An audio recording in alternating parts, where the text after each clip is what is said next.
ఈ ఉగాది నుండైనా కోటీశ్వర్లవ్వాలనే కలను నెరవేర్చుకోండి. వెంటనే జేకేఆర్ గురువు గారికి కాల్ చేసి అపాయింట్మెంట్ తీసుకోండి.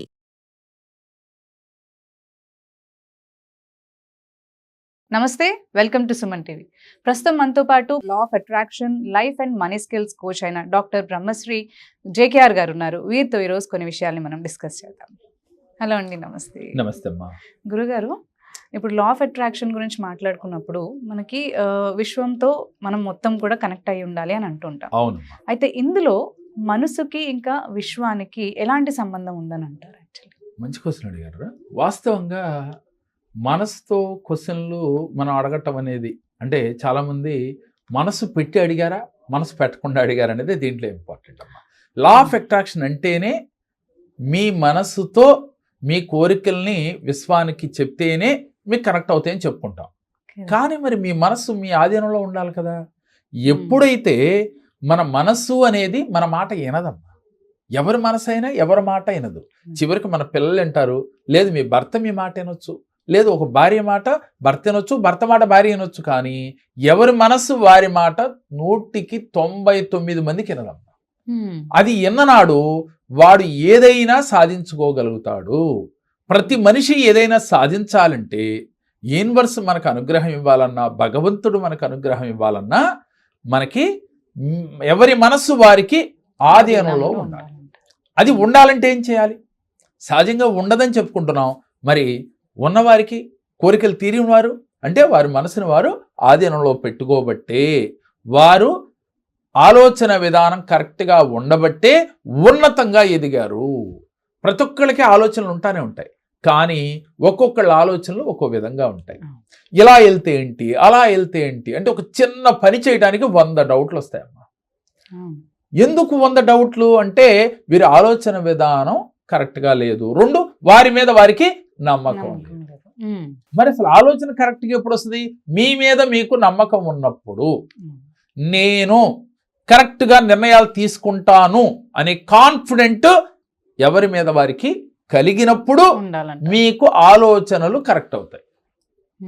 మరి మీరు తీసుకునే నిర్ణయాలు కరెక్ట్గా ఉండాలి అంటే, మీ ఆలోచనలు మీ మాట వినాలి అంటే మనం దానికి మెడిటేషన్ చేయండి అని చెప్పుకుంటున్నాం, ప్రతి వీడియోలో చెప్తున్నాం.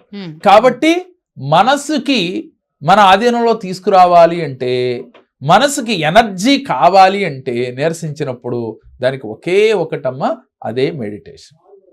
మన శరీరం నీరసిస్తే మనం ఆహారం తీసుకుంటాం ఎనర్జీ కోసం. మనసుకి ఎనర్జీ కావాలి అంటే మెడిటేషన్. ముఖ్యంగా లా ఆఫ్ అట్రాక్షన్ ప్రకారం మనసు పెట్టి యూనివర్స్తో కనెక్ట్ అయితేనే మీరు చేసిన విజువలైజేషన్ కానీ అఫర్మేషన్స్ కానీ ఈజీగా మనకి వచ్చి తీరుతాయి. అయితే ఈ మనసును మనం అధీనం చేసుకోవాలి అంటే ఫస్ట్ ఆఫ్ ఆల్ మనలో ఉన్న కోపము, ద్వేషము, అలాగే క్రూరత్వము ఇవన్నీ తగ్గించుకోవాలమ్మా. మనం ఏం చేస్తాం, ఇంట్లో మన పిల్లలు చిన్న తప్పు చేస్తే పెద్ద పెద్దగా అరిసేస్తాం. ఎందుకు అరుస్తున్నావు? నీకేం అవసరం? ఇదే మనసు, ఇదే మనిషి మన ఇంట్లో పిల్లోడో, భార్య మీదో, భర్త మీదో మనం ఇంట్లో అంత స్పీడ్గా అరుస్తున్నామే, మరి బయటికి వెళ్ళేసరికి ఎందుకు అరవరేళ్ళు? అంటే బయట అరిస్తే ఆడు ఊరుకోడని, మన భార్య మన్నేమీ అనదు, లేక మన భర్త మన్నేమీ అనడు, మన పిల్లలు ఏమి అంటాడు అనే ఒక ఆలోచన నీలో ఉంది కాబట్టేగా అంత బిగ్గరగా అరుస్తున్నావు. మరి బయట ఎవరన్నా మీకన్నా ఉన్నతంగా ఉన్నోళ్ళ దగ్గర వాళ్ళు ఏదన్నా చిన్న తప్పు చేస్తే అంత ఇదిగా అరుస్తున్నావా? రిక్వెస్ట్ చేస్తావు. అది నేను కావచ్చమ్మా, మీరు కావచ్చు, అదే వేరియేషన్. మరి ఎందుకని ఇక్కడ నువ్వు ప్రవర్తించట్లా అంటే నీ ఆలోచనలో తేడా. ఒక మనిషి 360 డిగ్రీస్లో మారటం అంటే ఉన్నతంగా ఉన్నవాడి దగ్గరైనా, మీ ఫ్యామిలీ మెంబర్స్ దగ్గరైనా, లేక మన ఇంట్లో పని చేసే పని మనిషి దగ్గరైనా ఒకే విధంగా ప్రవర్తించాలి. మన ఆలోచన ఒకే విధంగా ఉండాలి. అప్పుడు మీకు యూనివర్స్కి వెళ్ళి మీరు ఏ కోరిక చెబితే ఆ కోరిక. అంటే ఇక్కడ మీరు ఎలా మారారు? మీ మనసుని మీరు అదుపులో తెచ్చుకున్నారు. ఎందుకని? పని మనిషే కదా అని బిగ్గరగా అరవట్లేదు, అలాగే మన ఇంట్లో ఫ్యామిలీ మెంబరే కదా అని బిగ్గరగా అరవట్లేదు. ఆడు ఉన్నతంగా ఉన్నాడు, లేదా మనకన్నా హైయర్ పొజిషన్లో ఉన్నాడు అని చెప్పి అక్కడ కూడా అలాగే ఉన్నారు. అక్కడ ఎలా ఉన్నారో ఇక్కడ అలా ఉన్నారు. ఈ వ్యత్యాసం అనేది మనకు రోజు రెగ్యులర్గా మన జీవితంలో కనపడతా ఉంటుంది. కానీ ఆ మార్పు మీలో వచ్చిన రోజున మీరు ఏది ఆలోచిస్తే అది విశ్వం తదాస్తు అంటది. మీరు ఏది కోరుకుంటే అది ఇచ్చేస్తుందమ్మా. దీంట్లో ఉన్నది అదే. కాబట్టి మనం ఏం చేయాలంటే మన మనసును మన ఆధీనంలో తెచ్చుకోవాలి. కాబట్టి మీరు ప్రతిరోజు ఒక 1 అవర్ మెడిటేషన్ చేయాలి, కనీసం ½ అన్ అవర్ చేయాలి. తెల్లవారుజామున అమృత గడియల్లో, అంటే కనీసం 3:30 నుంచి 3:45 నిమిషాల నుంచి 4:30-5 గంటల లోపుగా మీరు చేయగలిగితే మీకు తొందరగా విశ్వానికి మీరు కనెక్ట్ అవుతారు. ఎప్పుడైతే యూనివర్స్ మిమ్మల్ని గనక ఒక్కసారి కనెక్ట్ చేసుకుంటే, మీరు ఎప్పుడైతే కనెక్ట్ అయ్యారో పంచభూతాలు కనెక్ట్ అవుతాయి, ఏంజల్ దేవతలు కనెక్ట్ అవుతారు, మీరు నమ్మిన దైవం కూడా కనెక్ట్ అవుతుంది. ఇప్పుడు దాకా మనం పూజలు ఎలా చేసామరా? పూజ చేసేటప్పుడు మనం సహజంగా చేతిలో వాటర్ తీసుకుని మనం ఏం చేస్తాం?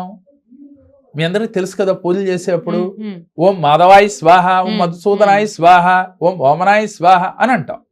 ఏంటి ఇక్కడ అనంటే ఈ పంచభూతాల్లో ఒకటైన వాటర్ని తీసుకుని వీళ్ళ యొక్క అనుగ్రహం నాకు కలగాలి అని. కానీ మనం ఏం చేసాం? మన పెద్దలో మన పురోహితులో చెప్పారని వాటర్ తీసుకుని 3 సార్లు ఆ నామాలు చదువుతాం. అంతేగాని అక్కడ మన ఫీలింగ్ ఉందా? అక్కడ లేదు. ఇక్కడ యాక్షన్ ఉందా? లేదు. కేవలం మనం ఏం చెప్పారో, బుక్లో ఏముందో, లేకపోతే పురోహితుల వారు ఏం చెప్పారో. అలాగే ముక్కు మూసుకుని ప్రాణాయామం చేస్తాం. ముక్కు మూసుకోండి అమ్మా అనగానే ముక్కు మూసుకుంటాం. అంతేగాని అక్కడ ముక్కు మూసుకుని ఏం చేసాం, ఎందుకు చేస్తున్నాం ఆ క్రియ అంటే పింగళానాడి నుంచి సూక్ష్మనాడిగా మారటానికి, శ్వాస సూక్ష్మనాడిగా రావటానికి. అది రావాలని ఎందుకు అది వస్తే ఏమవుద్ది? ఏకాగ్రత పెరుగుద్దమ్మా. సూక్ష్మనాడిలోకి మనం వచ్చినాడు పూజ చేసేటప్పుడు ఆ భగవంతుడి పైన మనసు పెట్టి చేయగలుగుతాం. మరి ఇవన్నీ మనం తెలుసుకుని పూజ చేస్తే భగవంతుడు వెంటనే కనెక్ట్ అవుతాడు. అక్కడ మీరు ఏం పెట్టాలి? మనసే పెట్టాలి. అక్కడ కూడా లా ఆఫ్ అట్రాక్షన్ వాడుతున్నామా అంటే వాడుతున్నాం. పంచభూతాలలో ఒకటైన గాలితో ప్రాణాయామం చేస్తున్నాం, పంచభూతాలతో ఒకటైన జలంతో మనం చేస్తున్నాం. పూర్వం ఋషులు మునులు ఎవరన్నా శపించాలంటే వాటర్ తీసుకుని మంత్రించాలా వేస్తే శపించేవాళ్ళని మన సినిమాల్లో చూసాం. రియల్గా అప్పుడు లేదు కాబట్టి. అంటే ఇది నిజమాబద్ధం అనేది పక్కన పెడితే వాస్తవంగా వాటర్కి అంతా పవర్ ఉంది. అందుకని మనం ఏ పూజ చేసినా, అలాగే ప్రతినిత్యం ఏ క్రియ చేసినా, వంట వండినా, చివరికి లేడీస్ అలాగే బట్టలు ఉతికిన ప్రతిదీ కూడా మమేకమై, అంటే ఇది ఎందుకు చెయ్యాలి, చేస్తే ఏంటి అనేది మనసులో ఎంతసేపు పాజిటివ్గా ఆలోచించాలి. అంటే చేసే పని పైన కృతజ్ఞత కలిగి చేయాలి. ఏంటి బట్టలన్నీ నువ్వు ఉతికి నేను ఆఫీస్కి వెళ్ళాలా, స్టూడియోకి వెళ్ళి అక్కడ బోల్డ్ షూట్స్ ఉన్నాయి అని నువ్వు ఫీల్ అవుతూ చేసావనుకోరా, నీకు బాధ తప్ప ఏమీ మిగలదు. ఎప్పుడైతే చేసే పని మీద ఆనందంగా నాకెంత 5 నిమిషాలు అయిపోద్ది పాజిటివ్గా ఆలోచన చేస్తే ఆ పని చేసింది కూడా మీకు తెలియదమ్మా. ప్రాక్టికల్గా మీరు చేస్తే అది మీకు అర్థమవుతుంది. ప్రతి స్త్రీ కానీ పురుషుడు కానీ. ఉదాహరణకి మార్నింగ్ నుంచి ఈవినింగ్ వరకు మేము ఒకసారి షూట్ చేస్తూ ఉంటాం, ఛానల్స్లో చేస్తాం, మనకి యూట్యూబ్ షూట్స్ అన్నీ జరుగుతూ ఉంటాయి. మామూలుగా ఒక అరగంట చేసి ఒక్కోసారి చాలా అలసిపోయిన ఫీలింగ్, ఏదో కష్టపడిపోయిన ఫీలింగ్ ఉంటా ఉంటుంది. ఎందుకని? మా మనసులో నెగిటివ్ థాట్స్ వచ్చేసింది, ఇక చేయలేము, అమ్మో ఇప్పటికే ఎక్కువైపోయినాయి. మరి ఇష్టంతో చేస్తే ఎంత కష్టమైనా కూడా చిన్నదైపోతారా. అంటే ఇక్కడ మనసు పెట్టి చేస్తే, మనసు ఎక్కడ చూసినా మన మనస్సుని లగ్నం చేయాలి చేసే పని మీద. యూనివర్స్ కనెక్ట్ అవ్వాలన్నా మనం నిత్యంలో మనం ప్రతిరోజు చేసే పనుల్లో కూడా, ఇంట్లో చేయండి, బయట ఆఫీస్లో చేయండి. మనం ఆఫీస్ వర్క్ చేస్తా, ఇవాళ నన్ను మా బాస్ ఇసుకిచ్చాడండి, లేట్ అయిపోయింది. మనం దాన్ని నమ్ముకుని బతుకుతున్నాం కాబట్టి చేసే ఉద్యోగాన్ని ఏ రోజు కూడా దాన్ని తక్కువగా చూడకూడదు. చాలా మంది అడుగుతారు వచ్చి, మీ అబ్బాయిని ఇదే జాబ్ చేపిస్తారండి. మా అబ్బాయినా చస్తే చేయించనండి, మా అబ్బాయిని ఎక్కడో గొప్పగా పెంచుతానండి అని చెప్తాం. ఏంటి అక్కడ దాని ఉద్దేశం? ఈ జాబ్ నీకు నచ్చలేదనేగా, అంటే ఈ జాబ్ మీద నువ్వు చులకన భావన నీకు ఉందనేగా. ఎప్పుడైతే ఆ భావన ఉందో ఏ రోజు నువ్వు హ్యాపీగా ఉండలేవుగా. ఈ జాబ్ లేనప్పుడు ఆ జాబ్ కావాలని ఎంతైతే ఆతృతగా నువ్వు చేసావో మనసు పెట్టి, నీకు జాబ్ వచ్చింది. తర్వాత నీలో ఆ జాబ్ పైన చులకన భావం వచ్చింది. ఆ తర్వాత నువ్వు మనసు పెట్టి ఆ జాబ్ చేయలేకపోతున్నావు. అందువల్ల ప్రతిరోజు అవమానాలు పాలవుతున్నావు. నువ్వు చేసే జాబ్ మీద సంతృప్తిగా లేకుండా ఉంటుంది. అంటే ఇక్కడ కూడా నువ్వు మనసు పెట్టట్లేదనేగా. పెట్టనప్పుడు ఏమవుతుందమ్మా, ఏ రోజు నీకు ఆనందం ఉండదు. లా ఆఫ్ అట్రాక్షన్ ఏం చెప్తుంది? ఆకర్షణ సిద్ధాంతం. లా ఆఫ్ అట్రాక్షన్ అంటే ఆకర్షణ సిద్ధాంతం. దేన్నైనా మన మాటలతో చేతలతో ఆకర్షించవచ్చు. మాటలు రాని మోగవాడు కూడా లా ఆఫ్ అట్రాక్షన్ చేయొచ్చు అని ఒక వీడియోలో చెప్పాను నేను. ఎలా చేస్తాడు? వారి మనస్సుల్లో అఫర్మేషను, విజువలైజేషను, యాక్షన్ చేస్తాడు. మాటలే రావు అంతే, కానీ వాడికి తప్పకుండా జరుగుతుంది. అదే విధంగా మనం ప్రతినిత్యం కూడా లా ఆఫ్ అట్రాక్షన్ మనసుతో చేస్తే ఏది కోరుకుండేది జరుగుతుంది. ప్రతిరోజు కూడా హ్యాపీగా 24 అవర్స్ గడుస్తాయమ్మా. పడుకునేటప్పుడు కూడా అంతే. ఏంటి బెడ్ బాగోలేదు, నిద్ర పట్టట్లేదు, మరి ఇన్నాళ్ళు అదే బెడ్ మీద పడుకున్నాం, కానీ ఒక 2 రోజులు ఎక్కడో దీనికన్నా కొంచెం హ్యాపీగా వెళ్ళొచ్చినప్పుడు అది బాగుంది అని మీ మనసు కనిపించినప్పుడు దీని మీద చులకన భావం వస్తుంది. నేనేమంటానంటేనమ్మా, ఎప్పుడూ ఒకలాగా జీవితం ఉండదు కదా. కాబట్టి ప్రతి దాంట్లో మీరు ఆనందాన్ని ఇతుకుతూ మనసు పెట్టి ఎరుకుతో చేస్తే జీవితంలో ఏదైనా పొందవచ్చు అంటుంది లా ఆఫ్ అట్రాక్షన్. మరి ఇప్పుడు మనకి లా ఆఫ్ అట్రాక్షన్కి మనసుకి సంబంధం ఏంటో అర్థమైంది కదా తల్లి. ప్రతి పనిలో కూడా మనకు మనసే ఇంపార్టెంట్. లా ఆఫ్ అట్రాక్షన్ కూడా అదే చెప్తా ఉంది.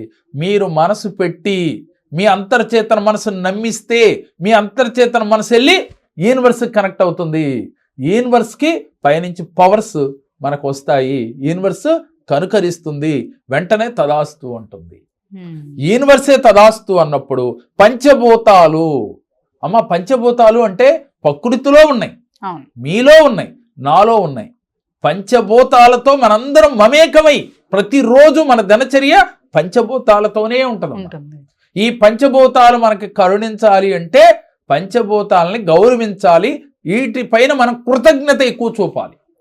నేను ఎప్పుడు ఒక మాట చెప్తాను, మన ఇంట్లో పనిచేసే వ్యక్తి చిన్న హెల్ప్ చేస్తే అతను పని మనిషి, అతను డబ్బులు ఇస్తామనే భావంతో కాకుండా ఒక్క మాట థ్యాంక్స్ అండి, థ్యాంక్స్ అమ్మా, బాగా చేసావురా అని గనక వాళ్ళకి చెబితే వాళ్ళు ఇంకా బాగా చేయాలనుకో. అంటే నన్ను గుర్తించారు మా ఓనర్ గారు. మీరు చెప్పింది కేవలం కృతజ్ఞతయే. ఆ కృతజ్ఞతకి డబల్ పని చేసి పెడతారమ్మా. ఇక్కడ వాళ్ళు చేసిన దాంట్లో తప్పులు ఎదగటమ్మా అని ఇలా చేయండి అని చెబితే ఇంకా అద్భుత ఫలితాలు వస్తాయి. కాబట్టి ప్రతి ఒక్కరూ మనసు పెట్టి లా ఆఫ్ అట్రాక్షన్ చేస్తే, మిమ్మల్ని మీరు మార్చుకుంటే, మీలో ఉన్న ఆత్మని గుర్తిస్తే, మీరు ఒక భగవంతుడని మీరు గుర్తిస్తే, భగవంతుడు ఎక్కడ గుళ్ళో లేడురా, మనలోనే ఉన్నాడు. అంటే ప్రతి వ్యక్తిలోనూ భగవంతుడు ఉన్నాడు. అందుకని ఆ భగవంతుడిని మీరు గుర్తించగలిగితే మీరు లా ఆఫ్ అట్రాక్షన్ చాలా ఈజీగా చేయగలుగుతారు. మేనిఫెస్టేషన్ అనేది చాలా ఈజీ అయిపోతుంది. థ్యాంక్ యూ అండి. నమస్తే.